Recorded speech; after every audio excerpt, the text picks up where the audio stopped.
از رضا پهلوی در مورد جنبش سبز میپرسم و همینطور نظرش را در مورد فعالیت‌های اخیر میرحسین موسوی و مهدی کروبی. او ضمن تایید جنبش سبز اعتراضات مردم را تنها به نتیجه انتخابات نمی‌داند. وی همچنین تغییر افراد را نیز که معتقد به حفظ نظام هستند تنها تغییر افراد در سیستمی می‌داند که نمی‌تواند مطالبات مردم را برآورده کند. می‌بینیم که از ماها پیش خیلی ها یک نشان سبزی یا به دست دارن یا به گردن دارن یا به تن دارن. حتی برخی از مقامات خارجی هم این کار رو میکنن. آیا شما هم برای حمایت جنبش سبز ایران چنین نشانی رو حمل میکنین یا نه؟ بله، این کار رو از همون ابتدا انجام دادم. سبز بودن فکر میکنم امروز به مفهوم اساسی آزادی خواهی و حق ارائه نظر هست. بچه‌ای که رفتن در خیابون جون خودشون از دست دادن، مطمئن باشید فقط به خاطر اعتراض به یک نتیجه انتخابات نبود که جونشون رو کف دستشون گرفتن و خیلیاشون متاسفانه ناجوانمردانه از بین رفتن. یه خواسته اساسی جامعه ما هست برای آزادی، برای نفس کشیدن، برای راحت‌تر زندگی کردن. آیا واقعا میتونیم تصور بکنیم که در قالب همین نظام و قانون همین نظام در جستجوی اون آزادی که فکر میکنم اکثریت همیهنانمون به سراغش میخوان برن میتونیم جستجو بکنیم یا خیر؟ اگر این رژیم قابل اصلاح بود، اگر واقعا میتوانستیم از طریق مشارکت دموکراتیک در قالب این نظام به خواستای جامعه دست پیدا میکردیم که 15 سال پیش این مسئله رو امتحان کردیم با آقای خاتمی، نتیجهش هم دیدیم چی شد. خواسته اساسی همیهنانمون این وسط باستی بهش توجه کرد که آیا این خواسته صرفاً فرض بکنید برکناری یک فرد حاکم هست با دیگری، یا واقعاً شرایط و فضا و نظامی است که اون آزادی‌های اساسی جامعه رو بتونه فراهم بکنه.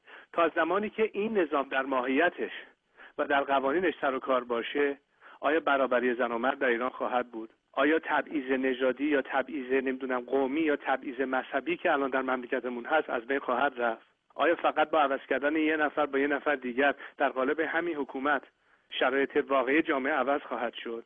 این سوال اساسی است که همیهنانمون باید از خودشون بپرسن.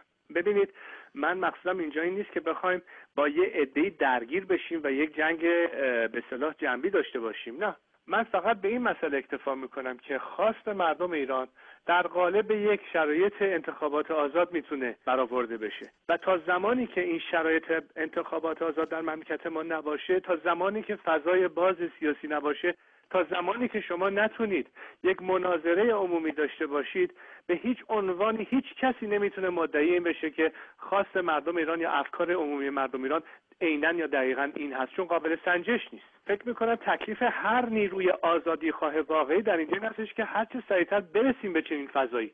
حالا میخوایم مارکسیست باشیم، سوسیالیست باشیم، جبهه ملی باشیم، مشروطه خواه باشیم، جمهوری خواه لاییک باشیم، نمیدونم فدای خلق باشیم، مجاهد باشیم، هر کسی که میخوایم باشیم، اگه مدعی این هستیم که مسئله دموکراسی و حق تعیین سرنوشت و حق رأی هر شهروند ایران بایستی در وهله اول جستجو بکنیم، این بستر مشترک خاص همگی ماست. علیرغم افکار سیاسی که ممکن داشته باشیم که قطعا با هم در بعضی جاها خب مسلما متفاوته، ولی خب پلورالیسم به همین مفهومه. پس دموکراسی رو واسه چی میخوایم؟ بر رعایت تمام این حقوق.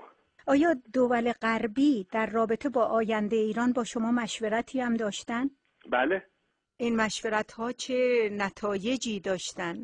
مقدار زیادیش برمیگرده به اینکه بخش آلترناتیو، یعنی نیروی جایگزین یا کسانی که معرف دست کم اون راهکار جایگزین به این نظام هستن، از خودشون واقعا یک راهکار و یک عملکردی نشون بدن که دنیا متقاعد بشه که تغییر اوضاع سیاسی در ایران منجر به یک وضعیت آشوب و به اصطلاح آنارشی نخواهد بود، بلکه انتقال این نظام به نظام بعدی میتونه به شکل بسیار کنترل شده انجام بشه و هست یک نیروی ائتلافی که بتونه این پریود گذر رو درست باش برخورد بکنه تا زمانی که ما بتوانیم نظام بعدی رو در مملکتمون تشکیل بدیم.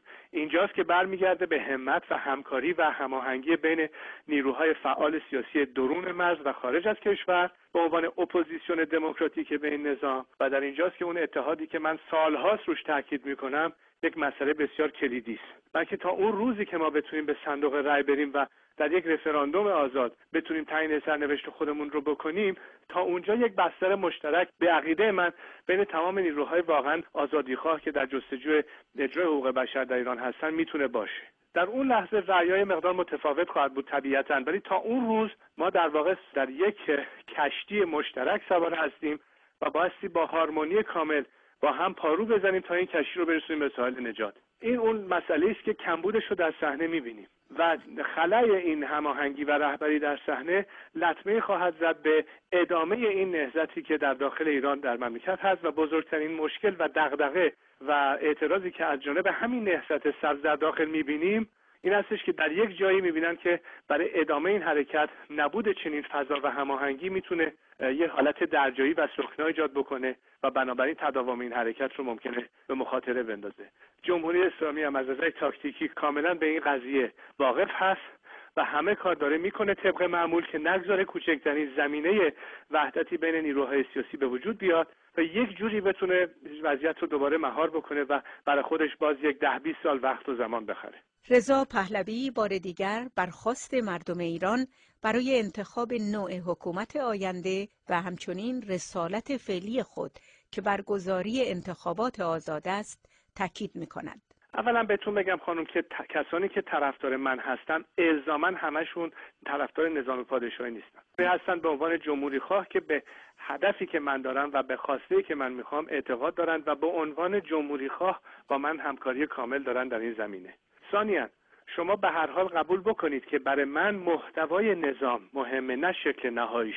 البته تمایل من به نظام پادشاهی است. دلیلش هم بهتون بگم به خاطر اینکه من فکر کنم که کشور ما از یک شرایطی برخوردار هست از نظر یک موزاییک بسیار متغیر هم قومی هم مذهبی هم اجتماعی که یک سمبل وحدت برای کشور همیشه در قالب چه نظامی میتوان جستجو کرد که نمونهش رو مثلا در اسپانیا میبینیم، البته به شرط اینکه صرفا نقش اون پادشاه یک نقش سمبولیک باشه و کوچکترین دخالتی در امر حکومت این سمبل نداشته باشه. نمونهش رو شما الان میبینید بهترین و لیبرالترین دموکراسی‌های جهان از نوع نظام پادشاهی هم هستن، من جمله سوئد و فرض کنید نروژ و ژاپن و خیلی کشورهای از این مورد.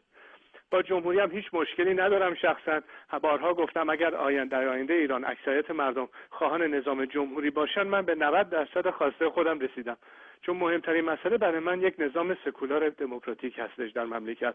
بنابراین اصلا دغدغه من این نیست که آیا من فردا کاری خواهم بود در مملکت یا نه.